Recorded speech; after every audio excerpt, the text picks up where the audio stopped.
আপনারা ভালো করে জানেন যারা সাংবাদিক আছেন, সাংবাদিক ভাইয়েরা, কারণ আপনি বিগত 17 বছরও দেখছেন। মোহাম্মদ আব্দুল হালিম, দামোয়া থানা স্বেচ্ছাসেবক দল যুগ্ম আহ্বায়ক। আচ্ছা, আজকে তো 16 জুলাই, দীর্ঘদিন পরে এই রথযাত্রা হচ্ছে, তো সেক্ষেত্রে আপনার কি মতামত?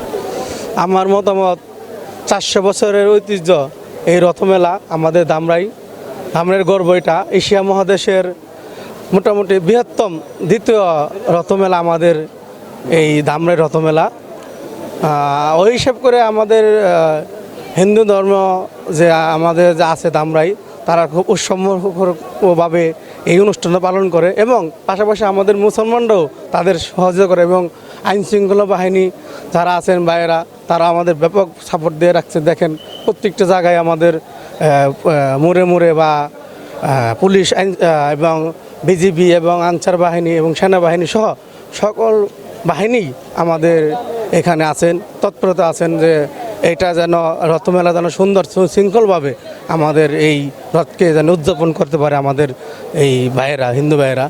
ওই হিসাব করে আমরা আর কি আমাদের এমপি জাতীয় সংসদ সদস্য ঢাকা বিশের আল্লাহ তমিজউদ্দিন সাহেব, উনিও কিন্তু কিছুক্ষণ আগে পূর্বেই উনি আসছিল, আপনাদের একটা সাক্ষাৎ দিয়েছিল যে রথ যত ভালো হয়, যত সুন্দর হয়, সুশৃঙ্খলা থাকে, কোন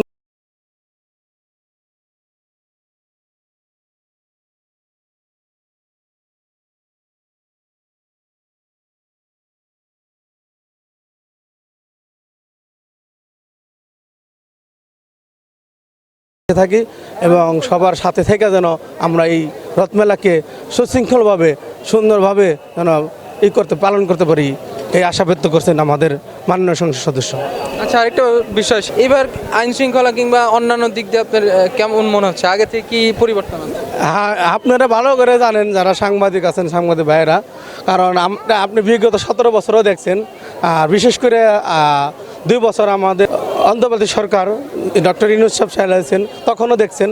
বর্তমানে এবার একটু ব্যতিক্রমী লাগতেছে মনে হয়, উৎসবমুখ রথমেলা যারা যাকে বলা হয় উৎসবমুখ হিসাবে চলতেছে। দেখেন আপনার কত দর্শনার্থী এখন এখানে আসছে, ঠিক না? এই আর কি। সেক্ষেত্রে এটা কি এবার সুস্থভাবে হবে? ইনশাল্লাহ সুস্থভাবে হবে।